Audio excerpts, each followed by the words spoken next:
Hey and welcome to my couch. Today I want to talk with you about this glorious looking AGV AX9 ADV helmet.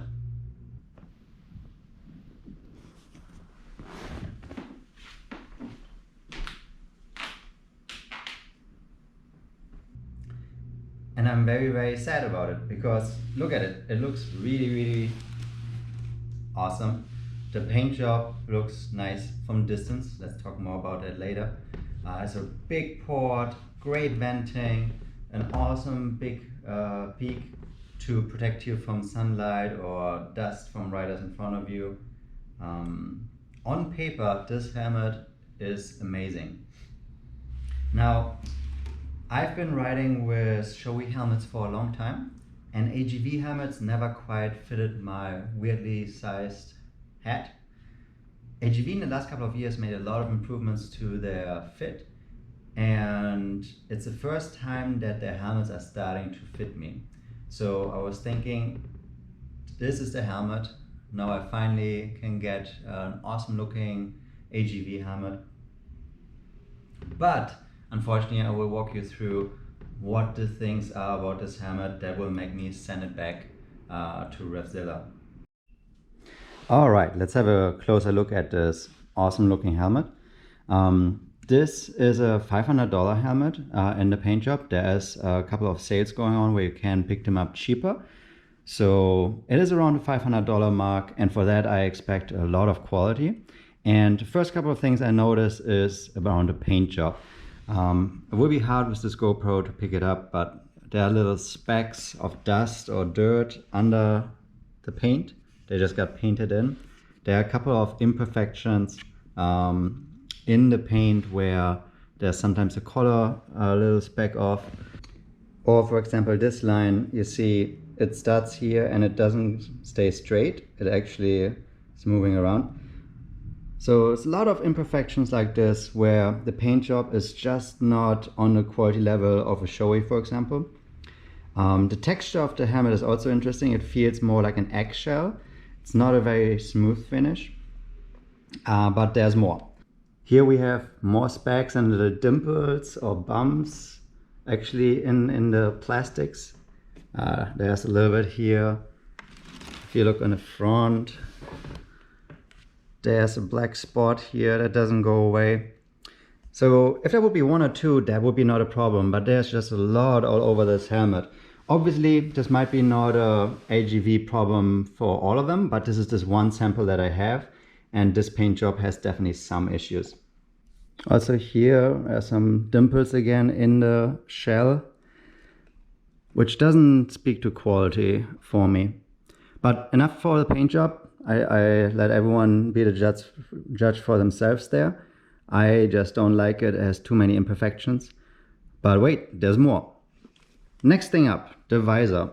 Really awesome big visor with a lot of visibility, especially the cutouts, so you can see things on the ground. However, AGV decided to go with this 1990 opening mechanism where you have a screw. Granted, it's a wider screw, so you could use a key or a coin, anything to open it up.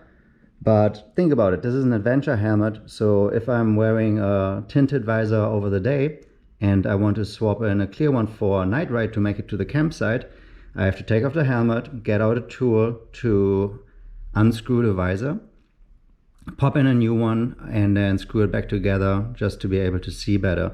Also, I took one of the screws out. There's actually Loctite on the thread. AGV's intention here are really that you're not supposed to remove the visor on the fly. So we spoke a little bit about the visor removal, which is tricky. The operation itself is pretty good. It has a good lock if you want to keep it a little bit open or further open or fully open. But if you just heard, it makes a little bit of a weird sound when you open it all the way. And it took me a while to find out, but you see actually right here, the visor hits the vent, and on this side, it actually doesn't. Maybe with some finagling here, you could adjust it so it doesn't do that. But this one is brand new out of the factory. In my opinion, it should really not do that. And it should do it properly. Other functionality pieces. This peak is adjustable, but not by a lot. Let me show you what you have to do. You have to get in here and really push this out. So there's a hook here that holds in this piece. There's nothing that's holding it, so don't lose it. And then you have two screws here, one to simply hold it and one for a little bit of adjustability. So you can adjust the peak a little bit down. And then you have to get this thing back in, which takes a lot of force, and I'm not trying to break it. There we go. So a little bit clumsy here again. Other manufacturers that do this kind of adjustment, certainly much better. More about the peak. It's one solid piece. It looks really awesome. You have the red lines continuing here. Great job on the design. But there's no venting. There's no openings that would generate some downforce. This will act like a sail. If you get in the wrong angle, and depending on your bike, of course, and how much of wind protection you have, this will catch some wind. For some that might work great, for others probably not, so just something to consider. Some more things. The strap. This strap is really nice and cushiony, really, really thick, but I actually had a problem with it that when I'm wearing it, it can easily get against my throat and create some unpleasant pressure there. So that's another thing, just a small thing, but doesn't work very well for me. Here you have some information about the helmet, QR code, the authenticity thing. It's pretty cool. Little details like the Italian flag. That's all done pretty lovely. Materials are overall good, right? You have a pop of reflectivity around here. That is cool. This is really smooth, nice material. But one other thing to note. This helmet was manufactured in May 2018. I just purchased it from Revzilla in April 2020. So that means this helmet has been sitting in warehouses for over 2 years. Manufacturers say after 5 years you should recycle the helmets because the EPS foam is getting old. So this one has already 2 years of its lifetime down. That is not great for me. Another nice detail, you have the AGV logo on the double D rings. It's pretty cool. Definitely a lot of nice details here. But moving on. Another little issues that a $500 helmet should not have. You see the gasket here, it's already deformed, and I don't know, this doesn't inspire that it will last long. The rubber looks a little bit cheap and it's already having issues, so that is probably a potential leak for a water leak. Another problem here, you see this is already coming apart, like the top level of the rubber or something is coming off. That's another quality oversight for me. Overall, the weight is not too bad. The helmet is a little bit front biased from the weight distribution because of this massive chin guard, but maybe the peak will catch a little bit of wind, give you a little bit of lift and balance that out. But yeah, I just said so many things I didn't like about it. I still have to say again, the high level features, comfort, quietness, as far as I can tell, but especially design, this helmet is doing exceptionally well. You can even get all this one out. You can even get this out.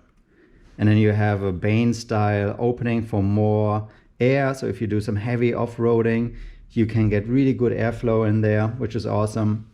Here's one more thing, the cheek pads. The foam is very, very soft here. So they compress with no effort at all. So you don't really have a tight fit around the cheeks. My face is a little bit narrow, so I don't have a lot of good hold here. So really only the crown of the head is holding the helmet in place. I wish there would be a little bit more support in this area. You can get different cheek pads, but probably to save money, the neck roll and cheek pads are one part. So you can only replace them in the same shell size. This one is a size large, so I could go to the smaller one of the medium large. That would have probably a little bit thicker pads, but it's not as adjustable as an Arai or a Shoei, where you can get the cheek pads in different thicknesses to really dial in the custom fit.